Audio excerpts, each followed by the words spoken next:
Welcome to only IAS. स्वागत है आप सभी लोगों का प्रीलिम बूस्टर न्यूज डिस्कशन में। आज 4 अगस्त 2022 है, तो आइए देख लेते हैं कि ऐसे कौन से इंपॉर्टेंट आर्टिकल्स हैं जो आज हमें कवर करने हैं। हमारा first article exercise pitch black के बारे में है। इंडियन फोर्स 16 और देशों के साथ ज्वाइन करने वाला है इस एक्सरसाइज को, जिसे ऑस्ट्रेलिया की एयरफोर्स होस्ट कर रही है।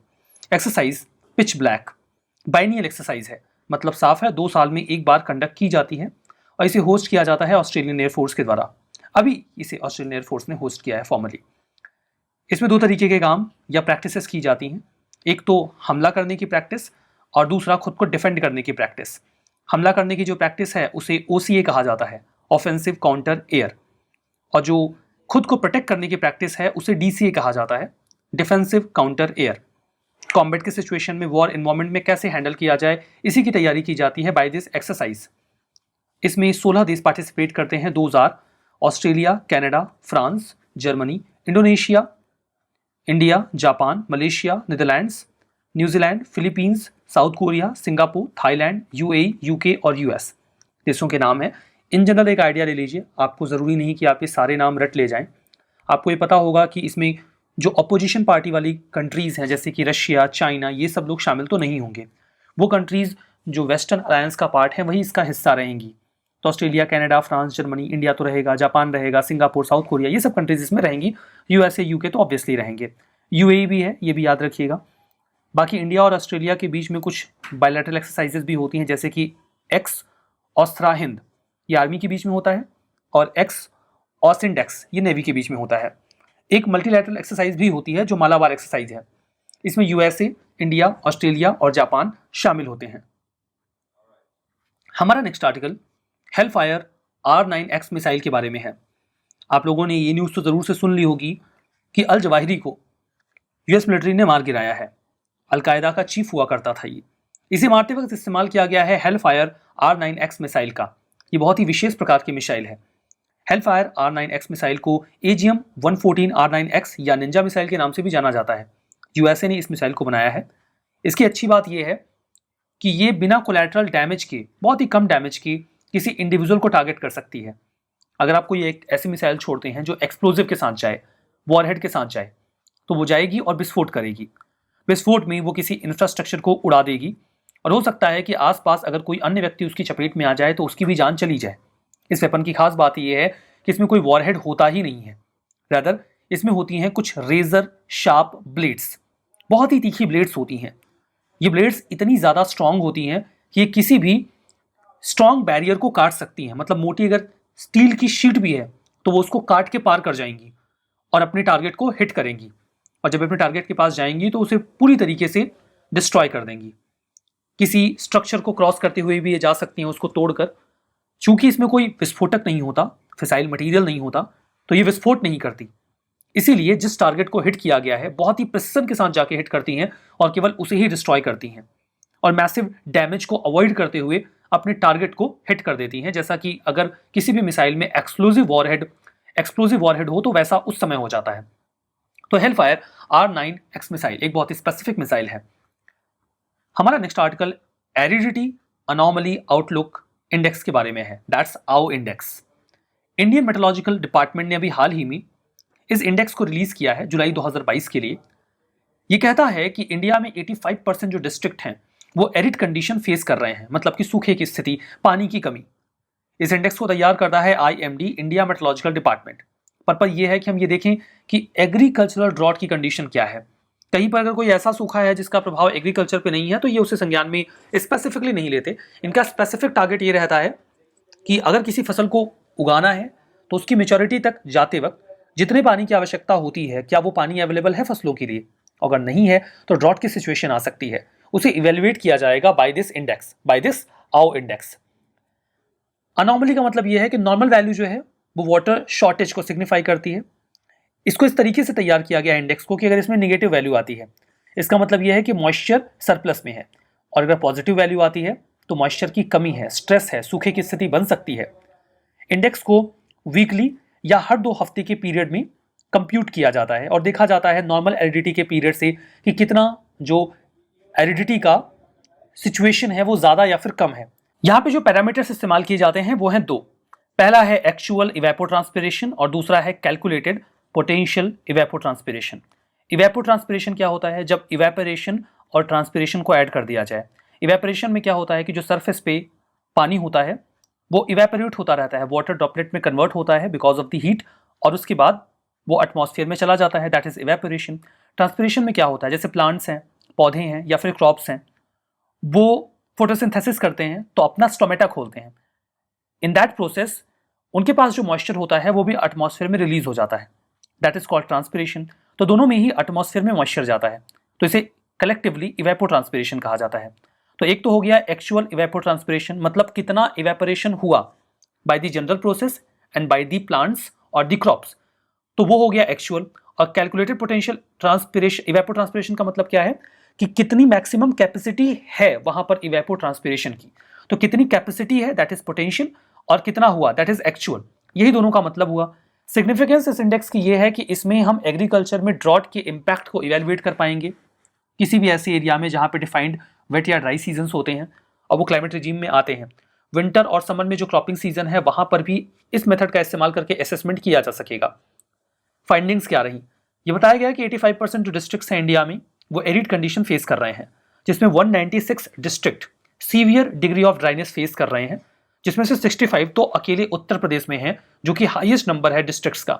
सेकंड नंबर पे बिहार है जहां पे 33 डिस्ट्रिक्ट ऐसे हैं जो severe degree of dryness face कर रहे हैं, जहां पे रेनफॉल भी 45% डेफिसिट में है। अब आइए आईएमडी की बात करते हैं। इसे स्टैब्लिश किया गया 1875 में। ये वर्क करता है मिनिस्ट्री ऑफ अर्थ साइंसेज के तहत। जिम्मेदारी है मेट्रोलॉजिकल ऑब्जर्वेशंस की, वेदर की जानकारी देने की और सिस्मोलॉजी को स्टडी करने की। हमारा नेक्स्ट आर्टिकल वक्फ प्रॉपर्टीज के बारे में है। मिनिस्ट्री ऑफ माइनॉरिटी अफेयर्स ने अभी हाल ही में कुछ स्कीम्स को इंप्लीमेंट किया है ताकि वक्फ प्रॉपर्टी को प्रोटेक्ट किया जा सके। क्या होती है वक्फ प्रॉपर्टी?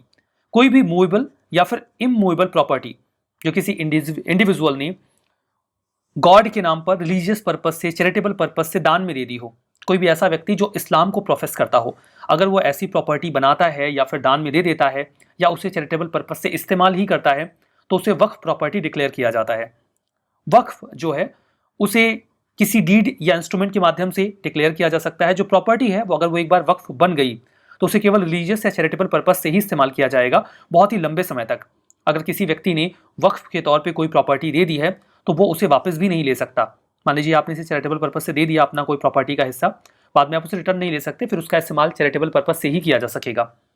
स्कीम्स जो हैं, शहरी वक्फ संपत्ति विकास योजना, ये एक सेंट्रल सेक्टर स्कीम है जिसमें सारा पैसा केंद्र सरकार ही लगाती है। मिनिस्ट्री ऑफ माइनॉरिटी अफेयर इस पूरी स्कीम को ओवरसी करती है।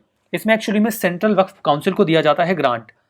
जो भी वक्फ की प्रॉपर्टी उनके पास शहरों में है उसमें इंटरेस्ट फ्री लोन उनको मिल जाएगा इस स्कीम के भीतर, या फिर ग्रांट मिल जाएगा। उसका इस्तेमाल किया जाएगा इकोनॉमिकली वाइबल बिल्डिंग्स बनाने में। अगर कोई वक्फ की लैंड है जो खाली पड़ी हुई है तो marriage hall, hospital, cold storage बना दीजिए जिसका इस्तेमाल लोग कर सकें और लोगों का भला हो, तो इस तरीके से उसके लिए फंड मिल जाएगा।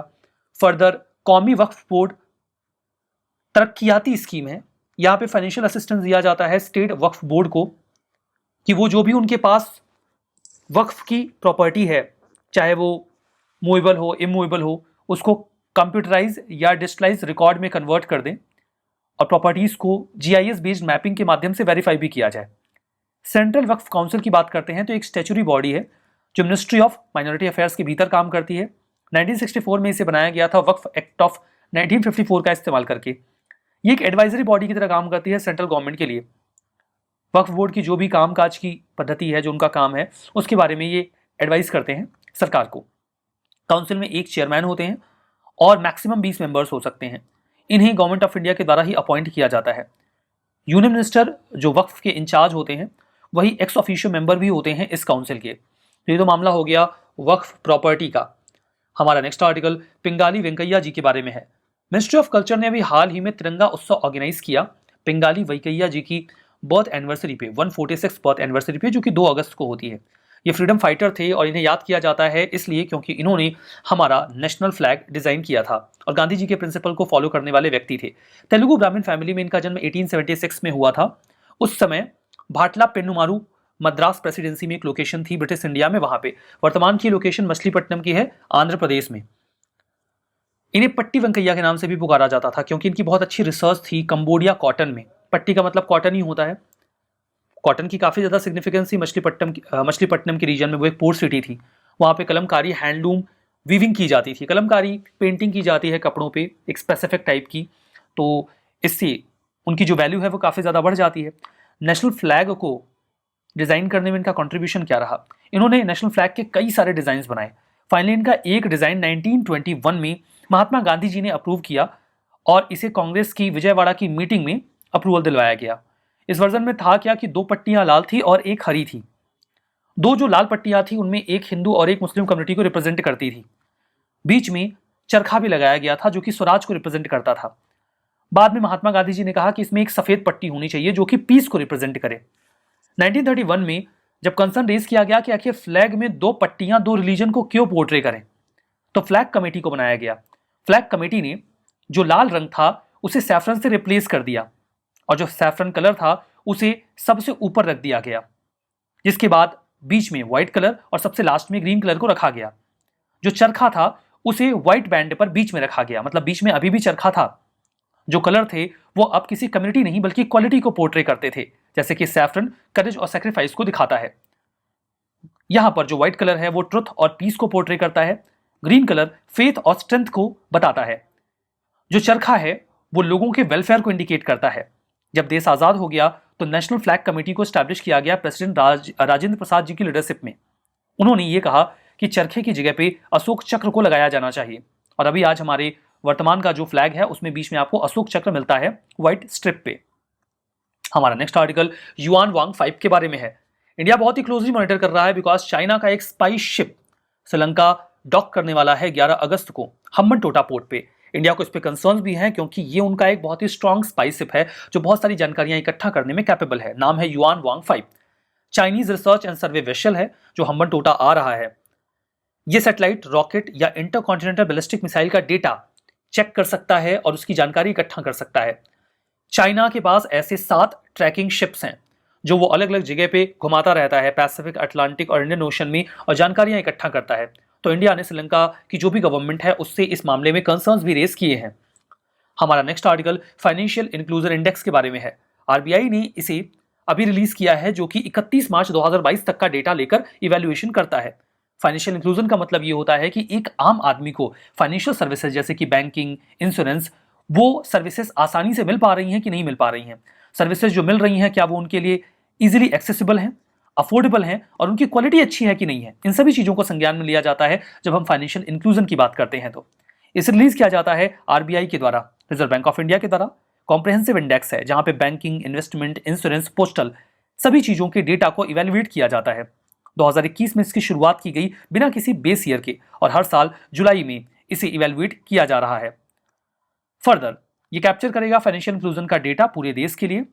देखा जाएगा कि फाइनेंशियल सर्विसेज की ईज कैसी है एक्सेस, अवेलेबिलिटी और यूसेज के मामले में।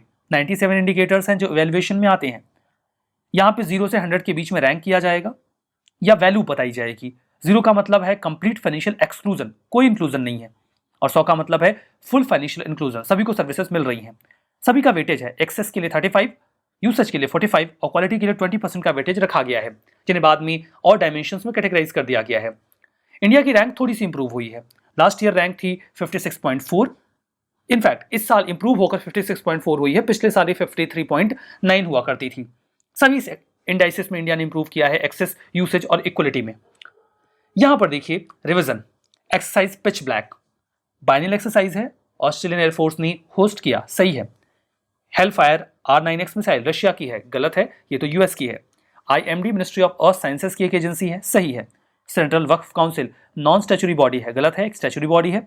हम्बनटोटा पोर्ट इजराइल, शुद्ध रूप से गलत है। इट्स कहां पर, श्रीलंका ना, ठीक है। तो ये सेशन तो यहाँ पे समाप्त होता है। पीडीएफ मिल जाएगी ओनली आईएएस के टेलीग्राम चैनल पे, वहां जाइए, डाउनलोड करिए और रिवीजन करना मत भूलिएगा। That's all for now, thank you very much.